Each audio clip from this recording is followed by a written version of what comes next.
And now, your First Alert 5 weather. And welcome back, everyone. Well, check this out. Thanks to over 5 inches of snow with that 2-day storm in the Springs and over 2 inches at the Pueblo Airport, we are now above average at COS for the month of November, something we haven't seen for snowfall since back in May. Of course, summer we don't see any snow, but October was below average. September, which sometimes can bring storms, was also below average. You can see the monthly average of the airport, 4.4 inches. For Pueblo, not as much snow for the Steel City versus what we saw in Olympic City, USA. So we're still running a deficit for the month, but still some time to go. The other big story behind that system was this cold, really cold, brutal Arctic air mass. Lows this morning were some of the coldest of the season in many areas, down to 1 in Pueblo, 7 in the Springs, all the way down to -4 in Leadville and -1 earlier today in Alamosa. And as we look at the forecast trends tonight, I don't think we'll be as cold here in the Colorado Springs area, generally around 10 to 11. North side of town could be down into the single digits, but look at these wind chill values.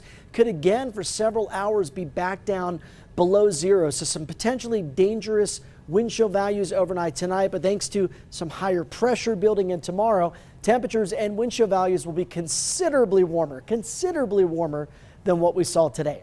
Right now in the Springs, as we're about 2 minutes away from the sunset, I know days are shorter this time of the year, we are sitting at 36 outside. Pretty nice out there on this Saturday afternoon in Pueblo, where the current temperature is 42. Very active weather continues out across the eastern third of the country. This is the system we saw Thursday night to Friday, bringing some snow showers into the Great Lakes, and some record snow continuing up across parts of Buffalo into western areas in New York. I'm working on a new snow totals map.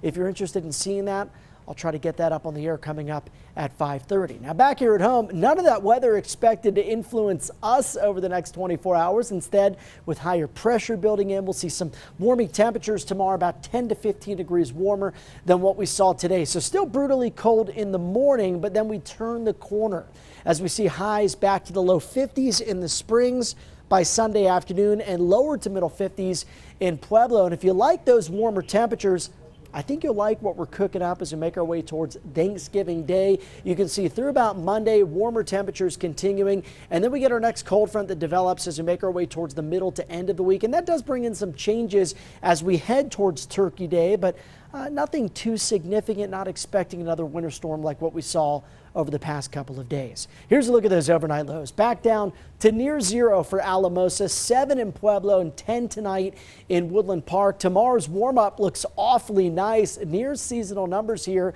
in southern Colorado, including a high of around 52 degrees in Colorado Springs. So make sure to layer out if you're heading out to run some errands, maybe taking care of some holiday shopping the week before the big kickoff to the holiday. Take a look at Thanksgiving Day. We are a little bit cooler, and I want to do a breakout here on the Super 7-day forecast. There will be a strong morning cold front, it looks like, and we could see some gusts around 20 to 40 miles per hour, possibly a few flurries, but nothing too exciting. At least that's how it looks this far out. Beyond that, for the rest of the weekend, could be back in the 60s by Saturday. For Pueblo, we're in the 50s throughout the next couple of days through about Tuesday, 60 potentially Wednesday before that cool down on Thanksgiving Day. Canyon City, it's a relatively quiet and mellow 7-day forecast.